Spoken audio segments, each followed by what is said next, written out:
शुक्लांबरधरं विष्णुं शशिवर्णं चतुर्भुजं प्रसन्नवदनं ध्यायेत् सर्वविघ्नोपशान्तये। व्यासं वसिष्ठनप्तारं शक्तेः पौत्रमकल्मषं पराशरात्मजं वन्दे सुकतातं तपोनिधिं। व्यासाय विष्णुरूपाय व्यासरूपाय विष्णवे नमो वै ब्रह्मनिधये वासिष्ठाय नमो नमः। अविकाराय शुद्धाय नित्याय परमात्मने सदैकरूपरूपाय विष्णवे सर्वजिष्णवे यस्य स्मरणमात्रेण जन्म संसारबन्धनात् विमुच्यते नमस्तस्मै विष्णवे प्रभविष्णवे। ॐ नमो विष्णवे प्रभविष्णवे।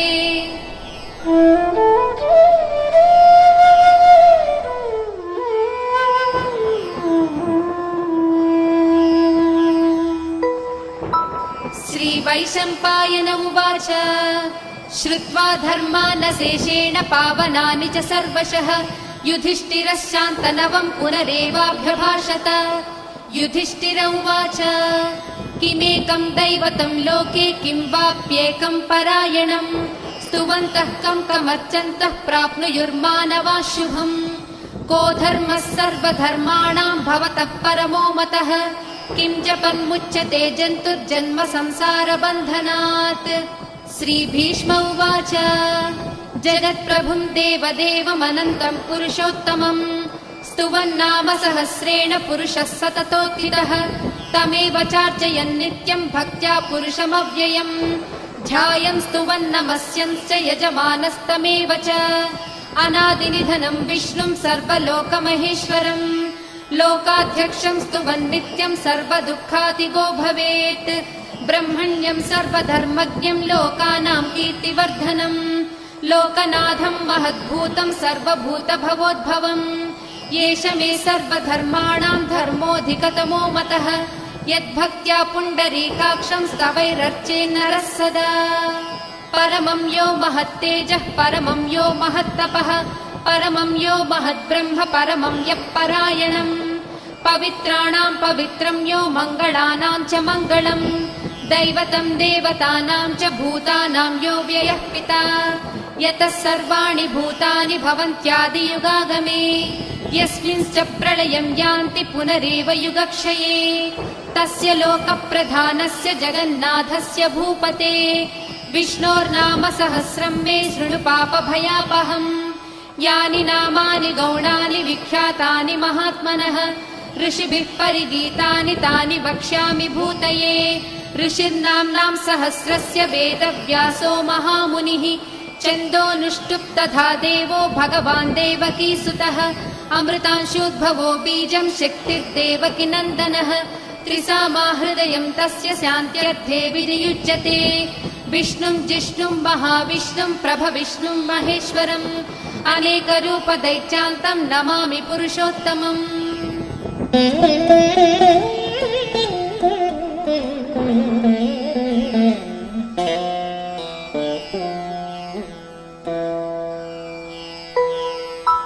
अस्य श्रीविष्णो दिव्यसहस्रनामस्तोत्र महामन्त्रस्य श्रीवेदव्यासो भगवान् ऋषिः अनुष्ठुप् छन्दः। श्रीमहाविष्णुः परमात्मा श्रीमन्नारायणो देवता अमृतांशोद्भवो भानुरिति बीजम् देवकी नन्दनः स्रष्टेति शक्तिः उद्भवक्षोभणो देव इति परमो मन्त्रः। शङ्खबृन्नन्दकी चक्रीति कीलकम् शाङ्खधन्वा गदाधर इत्यस्त्रम् रदाङ्गपाणिरक्षोभ्य इति नेत्रम् त्रिसामा सामगः सामेति कवचम् आनन्दम् परब्रह्मेति योनिः ऋसुः सुदर्शनः काल इति दिग्बन्धः श्रीविश्वरूप इति ध्यानम् श्रीमहाविष्णुप्रीत्यर्थे सहस्रनाम जपे विनियोगः।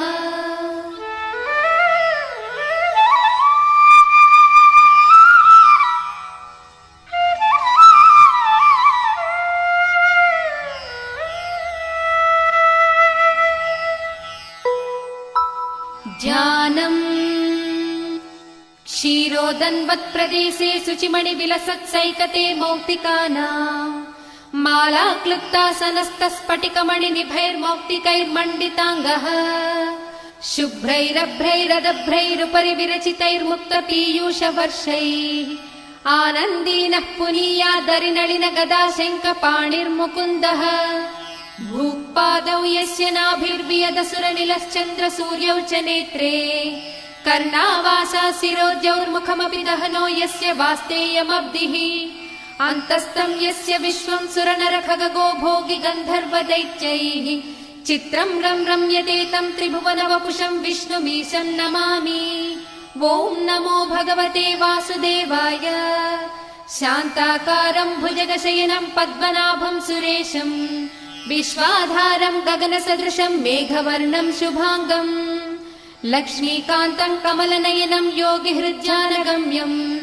वन्दे विष्णुम् भवभयहरम् सर्वलोकैकनाथम्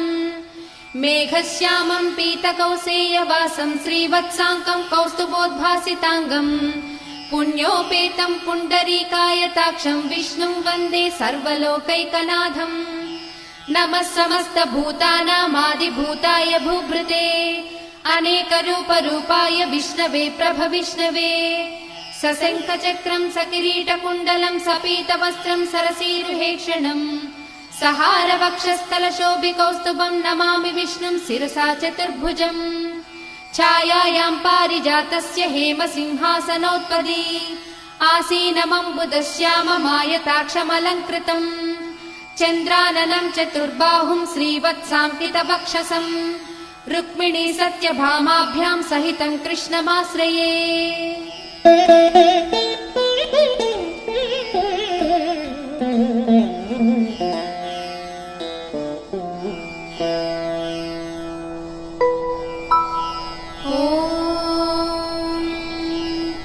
विश्वम् विष्णुर्वषट्कारो भूतभव्य भवत्प्रभुः भूतकृद्भूतभृद्भावो भूतात्मा भूतभावनः भूतात्मा परमात्मा च मुक्तानाम् परमागतिः अव्ययः पुरुषः साक्षी क्षेत्रज्ञोऽक्षर एव च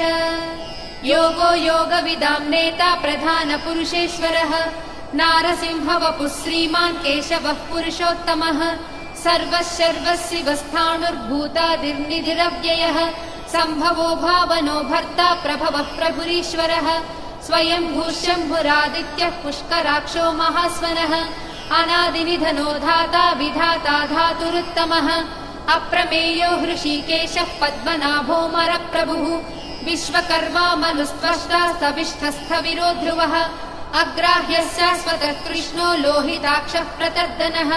प्रभूतस्त्रिककुब्धाम पवित्रम् मङ्गलम् परम् ईशानः प्राणदः प्राणो ज्येष्ठः श्रेष्ठः प्रजापतिः हिरण्यगर्भो भूगर्भो माधवो मधुसूदनः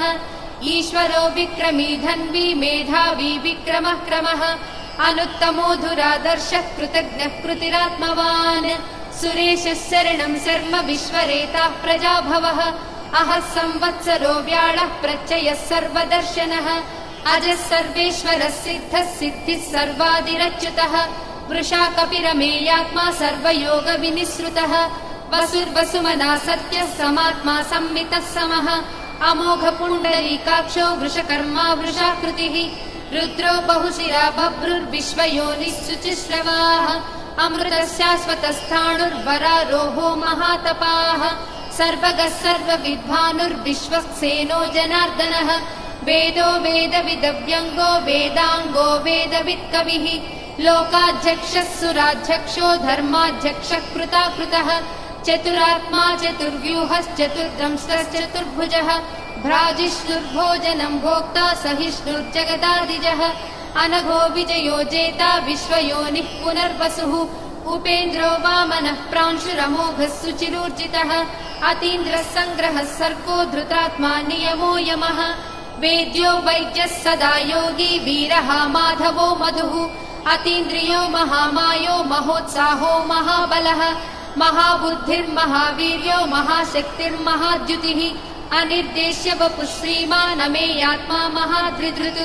महेश्वासो महीभर्ता श्रीनिवासः सताङ्गतिः अनिरुद्धः सुरानन्दो गोविन्दो गोविदापतिः मरीचिर्दमनोहंसः सुपर्णो भुजगोत्तमः हिरण्यनाभः सुतपाः पद्मनाभः प्रजापतिः अमृत्युः सर्वदृक्सिंहः सन्धाता सन्धिमान् स्थिरः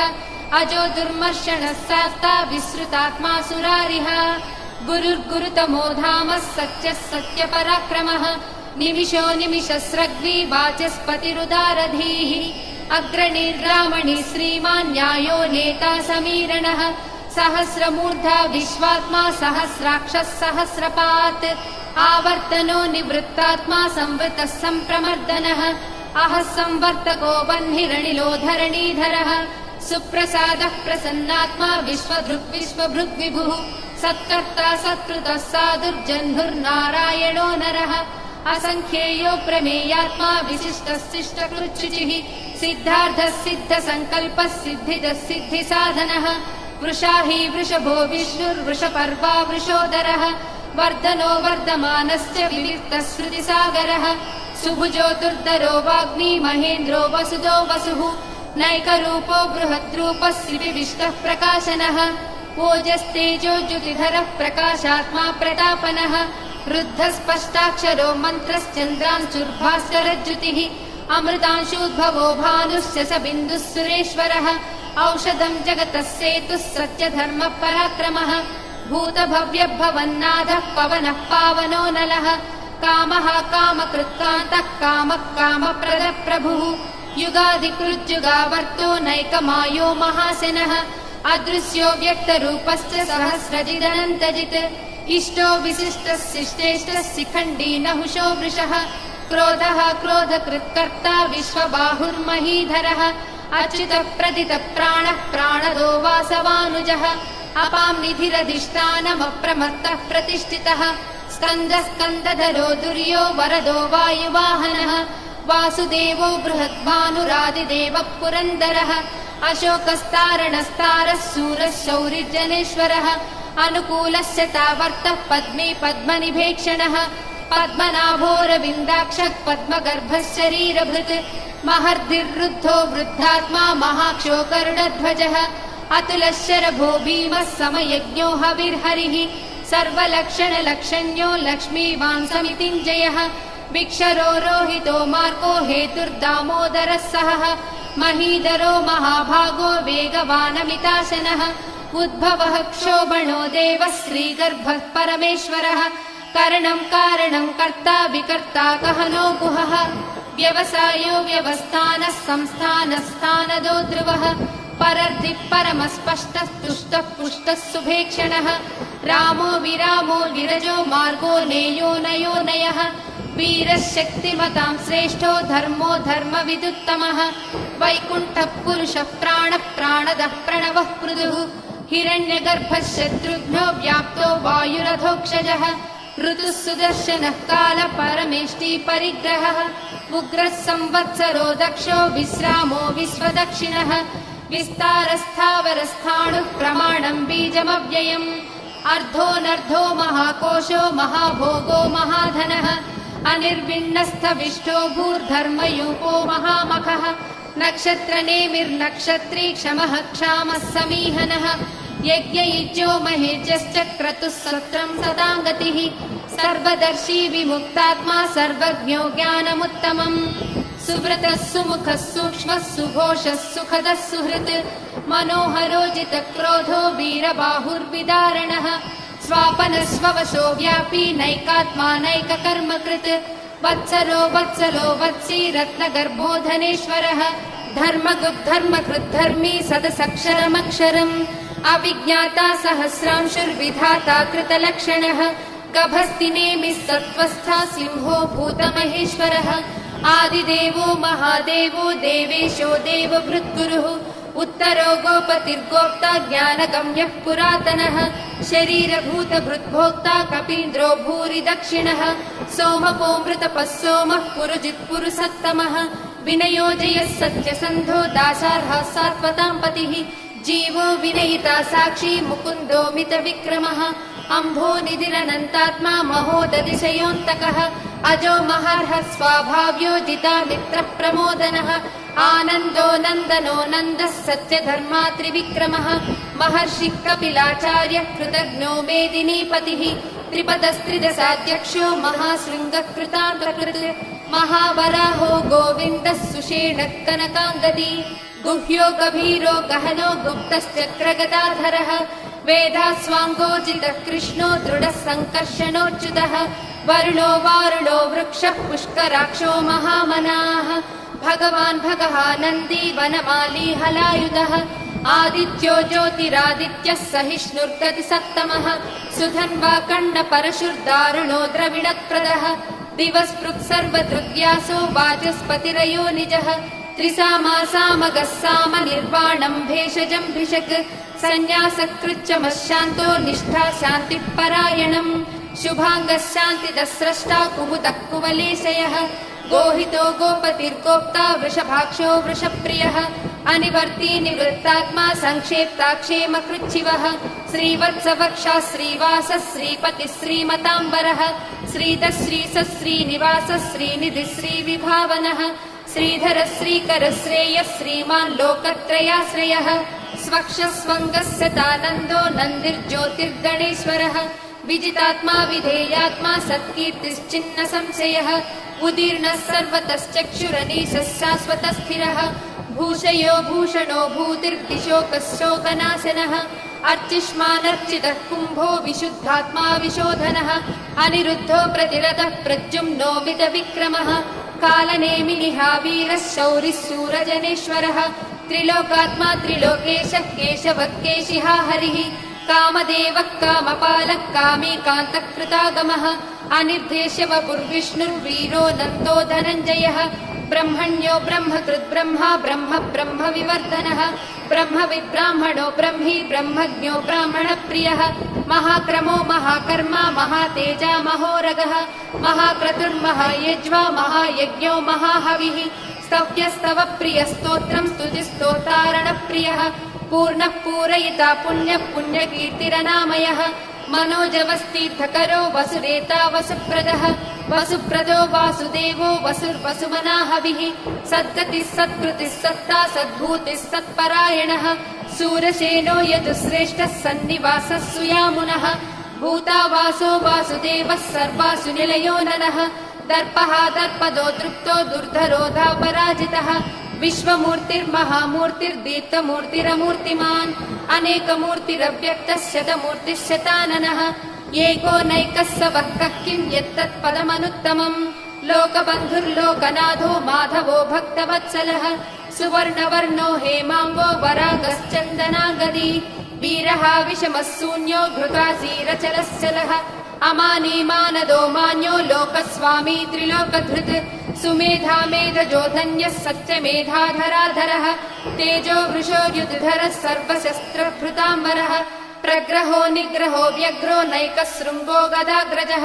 चतुर्मूर्तिश्चतुर्बाहुश्चतुर्व्यूहश्चतुर्गतिः चतुरात्मा चतुर्भावश्चतुर्वेदविदेकपात् समावर्तो निवृत्तात्मा दुर्जयो दुरतिक्रमः दुर्लभो दुर्गमो दुर्गो दुरावासो दुरारिः शुभाङ्गो लोकसारङ्गः सुतन्तुस्तन्तुवर्धनः इन्द्रकर्मा महाकर्मा कृतकर्मा कृतागमः उद्भवः सुन्दरः सुन्दो रत्ननाभः सुलोचनः अर्को वाजसनः शृङ्गी जयन्तः सर्वविजयी सुवर्णबिन्दुरक्षोभ्यः सर्ववागीश्वरेश्वरः महाह्रदो महागर्तो महाभूतो महानिधिः कुमुदः कुन्दरः कुन्दः पर्जन्यः पावनोऽनिलः अमृताशोऽमृतवपुः सर्वज्ञः सर्वतोमुखः सुलभः सुव्रतः सिद्धः शत्रुजिच्चत्रुतापनः न्यग्रोधोदुम्बरोऽश्वत्थः चाणूरान्ध्रनिषूदनः सहस्रार्चिः सप्तजिह्वः सप्तैधा सप्तवाहनः अमूर्तिरनघोचिन्त्यो भयकृद्भयनाशनः अणुर्बृहत्कृशस्थूलो गुणभृन्निर्गुणो महान् अधृतस्वधृतस्वास्य प्राग्वंशो वंशवर्धनः भारभृत्कथितो योगी योगीशः सर्वकामदः आश्रमश्रमणक्षामः सुपर्णो वायुवाहनः धनुर्धरो धनुर्वेदो दण्डो दमयिता दमः अपराजितः सर्वसहो नियन्ता नियमो यमः सत्त्ववान् सात्विकः सत्यः सत्यधर्मपरायणः अभिप्राय प्रियार्होर्हः प्रियकृत्प्रीतिवर्धनः विहाय सगतिर्ज्योतिः सुरुचिर्भुत भुग्विभुः रविर्विरोचनः सूर्यः सविता रविलोचनः अनन्तो हृतभुग्भोक्ता सुखदो नैकदोऽग्रजः अनिर्विण्णः सदामर्षि लोकाधिष्ठानमद्भुतः सनातनतमः कपिलः कपिरव्ययः स्वस्तिदः स्वस्तिकृत् स्वस्ति स्वस्ति भुक् स्वस्ति दक्षिणः आरौद्रः कुण्डली चक्री विक्रम्यूर्जितशासनः शब्दातिकः शब्दसः शिशिरः सर्वरीकरः अक्रूरः पेशलो दक्षो दक्षिणः क्षमिणाम्बरः विद्वत्तमो वीतभयः पुण्यश्रवणकीर्तनः उत्तारणो दुष्कृतिः पुण्यो दुःस्वप्ननाशनः वीरः रक्षणः सन्तो जीवनं पर्यवस्थितः अनन्तरूपोऽनन्तश्रीजितमन्युर्भयापहः चतुरस्रो गभीरात्मा विदिशो व्यादिशो दिशः अनादिर्भूर्भुरो लक्ष्मी सुवीरो रुचिराङ्गदः जननो जनजन्मादिर्भीमो भीमपराक्रमः आधारनिलयो धाता पुष्पहास प्रजागरः ऊर्ध्वगः सत्पथाचारः प्राणदः प्रणवः पणः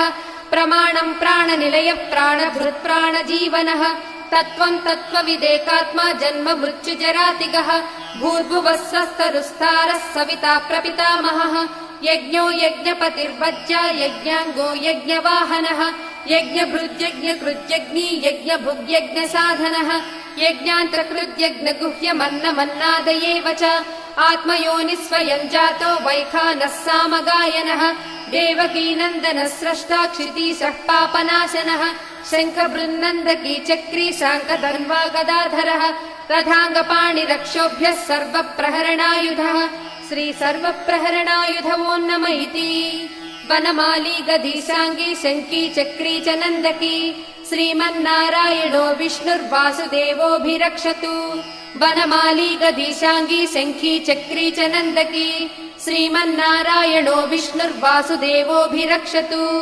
श्रीवासुदेवोऽभिरक्षत्वो नम इति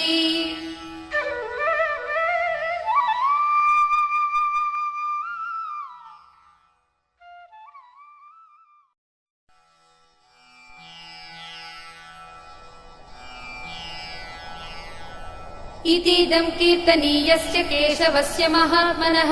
नाम्नाम् सहस्रम् दिव्यानाम् अशेषेण प्रकीर्तितम् य इदम् शृणुयात् नित्यम् यश्चापि परिकीर्तयेत् नाशुभम् प्राप्नुयात् किञ्चित् सोमुत्रेह च मानवः वेदान्तको ब्राह्मणः स्यात् क्षत्रियो विजयी भवेत् वैश्यो धनसमृद्धः स्यात् शूद्रः सुखमवाप्नुयात् धर्मार्थी प्राप्नुयात् धर्मम् अर्थार्थी चार्थमाप्नुयात् कामानवाप्नुयात् कामी प्रजार्थी चाप्नुयात् प्रजाम् भक्तिमान् यः सदोत्थाय शुचिस्तद्गतमानसः सहस्रम् वासुदेवस्य नाम्नामेतत् प्रकीर्तयेत् यशः प्राप्नोति विपुलम् याति प्राधान्यमेव च अचलाम् श्रियमाप्नोति श्रेयः प्राप्नोत्यनुत्तमम् न भयम् क्वचिदाप्नोति वीर्यम् तेजश्च विन्दति भवत्य रोगो द्युतिमान् बलरूपगुणान्वितः रोगातो मुच्यते रोगात् बद्धो मुच्येत बन्धनात् भयान्मुच्येत भीतस्तु मुच्येतापन्न आपदः दुर्गाण्यतितरत्यासु पुरुषः पुरुषोत्तमम् स्तुवन्नाम सहस्रेण नित्यम् भक्तिसमन्वितः वासुदेवाश्रयो मर्त्यो वासुदेवपरायणः सर्वपापविशुद्धात्मा याति ब्रह्म सनातनम् न वासुदेव भक्तानाम् अशुभम् विद्यते क्वचित् जन्म मृत्युजरा व्याधि भयम् नैवोपजायते इमम् स्तवमधीयानः श्रद्धा भक्तिसमन्वितः युज्येतात्मसुखशान्तिः श्रीधृतिस्मृतिकीर्तिभिः न क्रोधो न च मात्सर्यम् न लोभो नाशुभामतिः भवन्ति कृतपुण्यानाम् भक्तानाम् पुरुषोत्तमे द्यौश्चन्द्रार्कनक्षत्रम् खम् दिशो भूर्महो दधिः वासुदेवस्य वीर्येण विधृतानि महात्मनः ससुरासुरगन्धर्वम् स यक्षोरगराक्षसम् जगद्वशे वर्ततेदम् कृष्णस्य सचराचरम् इन्द्रियाणि मनोबुद्धिः सत्त्वं तेजो बलं धृतिः वासुदेवात्मकान्याहुः क्षेत्रं क्षेत्रज्ञ एव च सर्वागमानामाचारः प्रथमं परिकल्पितौ आचार्यप्रभवो धर्मो धर्मस्य प्रभुरच्युतः ऋषयः पितरो देवा महाभूतानि धातवः जङ्गमाजङ्गमं चेदं जगन्नारायणोद्भवम् योगो ज्ञानं तथा साङ्ख्यं विद्या शिल्पादिकर्म च वेदशास्त्राणि विज्ञानम् एतत् सर्वं जनार्दनात् एको विष्णुर्महद्भूतं पृथग्भूतान्यनेकशः त्रीलोकान् व्याप्य भूतात्मा भुङ्क्ते विश्वभुगव्ययः इमं स्तवं भगवतो विष्णोर्व्यासेन कीर्तितम् पठे च इच्छेत् पुरुषः श्रेयः प्राप्तुं सुखानि च विश्वेश्वरमजं देवं जगतः प्रभुमव्ययम् भजन्ति ये पुष्कराक्षं न ते यान्ति पराभवम् न ते यान्ति पराभवम् ॐ नम इति। अर्जुन उवाच पद्मपत्र विशालाक्ष पद्मनाभसुरोत्तम भक्तानामनुरक्तानां त्राता भव जनार्दन। श्रीभगवानुवाच यो मां नाम सहस्रेण स्तोतुमिच्छति पाण्डव सोऽहमेकेन श्लोकेन स्तुत एव न संशयः स्तुत एव न संशयो नम इति। व्यास उवाच वासनाद्वासुदेवस्य वासितं भुवनत्रयम् सर्वभूतनिवासोऽसि वासुदेव नमोऽस्तु ते श्रीवासुदेव नमोऽस्तु ते ॐ नम इति। पार्वत्युवाच केनोपायेन लघुना विष्णोर्नाम सहस्रकम् पठ्यते पण्डितैर्नित्यम् श्रोतुमिच्छाम्यहं प्रभो। ईश्वर उवाच श्रीराम राम रामेति रमे रामे मनोरमे सहस्रनाम तत्तुल्यं राम राम वरानने। श्रीराम राम रामेति रमे रामे मनोरमे सहस्रनाम तत्तुल्यं राम नाम वरानने। श्रीराम राम रामेति रमे रामे मनोरमे सहस्रनाम तत्तुल्यं राम नाम वरानने। श्रीराम नाम वरानन ॐ नम इति। ब्रह्मोवाच नमोऽस्त्वनन्ताय सहस्रमूर्तये सहस्रपादाक्षि शिरोरुबाहवे सहस्रनाम्ने पुरुषाय शाश्वते सहस्रकोटियुगधारिणे नमः